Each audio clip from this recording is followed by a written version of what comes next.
ମୁଁ ସତ୍ୟ ସ୍ୱାଗତ କରୁଛି ଓଡ଼ିଶା ନ୍ୟୁଜ୍ 25 ଆଜିର ମୁଖ୍ୟ ଖବର। ପଦମପୁର ରମେଡେଗା ଠାରେ ଧବଳେଶ୍ୱର ବାବା ମନ୍ଦିର ପ୍ରତିଷ୍ଠା ଏବଂ ରତ୍ନମୋଦକ ସ୍ଥାପନ କରିଥିଲେ। ମୁଖ୍ୟକର୍ତ୍ତା ଭାବେ ଯୋଗ ଦେଇଥିଲେ ଲେଖରାମ ସାହୁ ଏବଂ ତାଙ୍କ ଧର୍ମପତ୍ନୀ ସବିତା ସାହୁ। ପୂଜକ ଭାବେ ଯୋଗ ଦେଇଥିଲେ ଆନନ୍ଦ ଷଡ଼ଙ୍ଗୀ। ସିଧାସଳଖ ଆମ ସହିତ ଯୋଡ଼ି ହୋଇଛନ୍ତି ରାୟମୋହନ ବରିହା।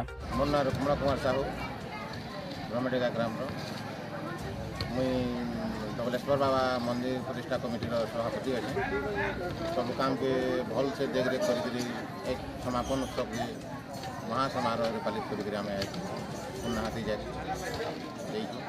ଇହାଦେ କଲଶ ଆମର କଲଶ ଯେନ୍ ଦଧିନଉତି ଯେନ୍ ବସା ହେଇଛି ସେଇଟା ବସା ହେଇ ସାରିଲାନ ଇହାଦେ। ଆଉ ବର୍ତ୍ତମାନ ମୀନା ବଜାର ଦଣ୍ଡନୃତ୍ୟ ଚାଲିଛି ଇହାଦେ। ଆଉ ଆମ ଅନ୍ନଛତ୍ର ଇହାଦେ ହେବା ଚାଲିଛି, ସକାଳୁ ହେଲେ ଚାଲିଛି। ତିନି ଦିନ ସମାରୋହରେ ଇହାଦେ ଭଲସେ ଚାଲିଛି। ଲୋକ ଖାଇ ପିଇକିରି ଆନନ୍ଦ ଉତ୍ସବ ହେଇକିରି। मोर ना श्री विश्वनाथ शतपथी, निवासी रमेडेगा, पोस्ट कौनसिंगा, थाना पद्मपुर, जिला बरगढ़। आज के आम रमेडेगा ग्राम धवलेश्वर मंदिर प्रतिष्ठा करवार के इच्छुक समस्ते अच्छू। आम मंदिर प्रतिष्ठाटा 1 तारीख आरंभ करी 3 तारीख तक आम संपूर्ण करवार लगी आम चाहूँ। आज 3 तारीख आम इहादे आम आहुति देकरी यज्ञ आहुति के आम समापन कर।